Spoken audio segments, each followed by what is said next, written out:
Section 2. You will hear a man giving a talk to new members of a wildlife club in the south of England. First, you have some time to look at questions 11 to 13.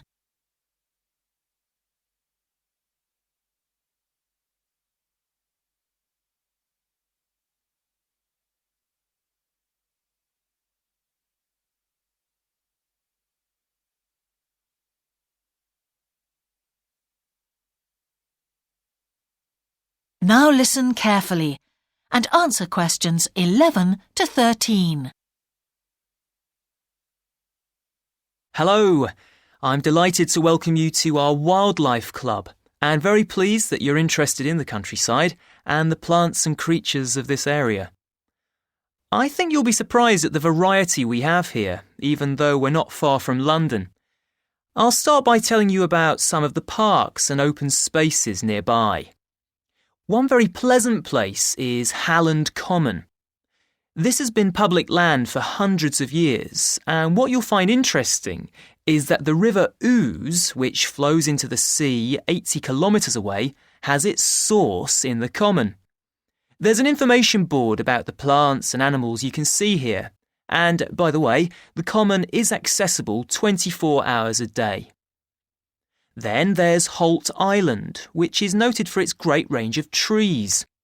In the past, willows were grown here commercially for basket making, and this ancient craft has recently been reintroduced.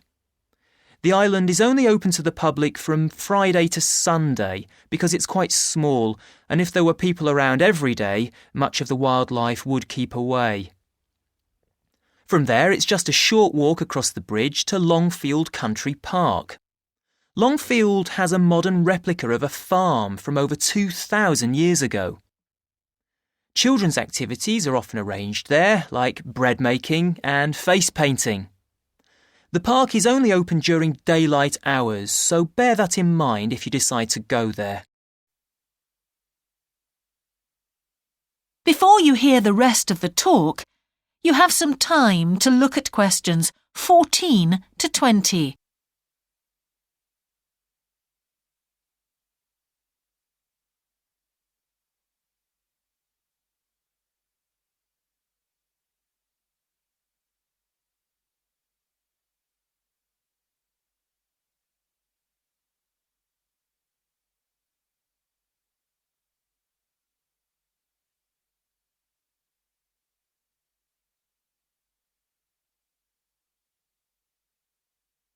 Now listen and answer questions 14 to 20. Longfield Park has a programme of activities throughout the year, and to give you a sample, this is what's happening in the next few days. On Monday, you can learn about herbs and how they've been used over the centuries. You'll start with a tour of our herb garden, practice the technique of using them as colour dyes for cloth, and listen to an illustrated talk about their use in cooking and medicine. Then on Wednesday, you can join local experts to discover the variety of insects and birds that appear in the evening.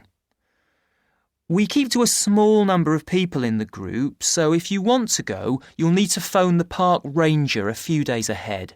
There's a small charge which you should pay when you turn up.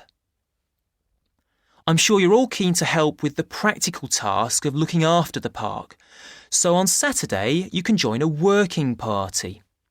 You'll have a choice of all sorts of activities, from planting hedges to picking up litter, so you'll be able to change from one to another when you feel like it. The rangers will be hard at work all day, but do come and join in, even for just a short while. One thing, though, is to make sure you're wearing something that you don't mind getting dirty or torn. And finally, I'd like to tell you about our new wildlife area, Hinchingbrook Park, which will be opened to the public next month. This slide doesn't really indicate how big it is, but anyway, you can see the two gates into the park and the main paths. As you can see, there's a lake in the northwest of the park with a bird hide to the west of it at the end of a path. so it'll be a nice, quiet place for watching the birds on the lake. Fairly close to where refreshments are available, there's a dog walking area in the southern part of the park, leading off from the path. And if you just want to sit and relax, you can go to the flower garden. That's the circular area on the map, surrounded by paths. And finally, there's a wooded area in the western section of the park, between two paths. OK, that's enough from me, so let's get on and have a look.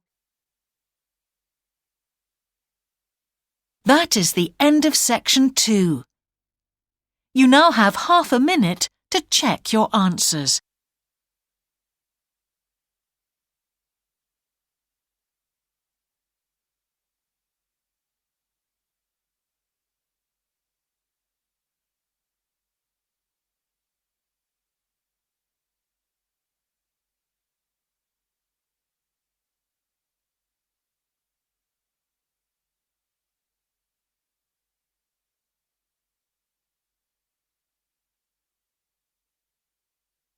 Now turn to section 3.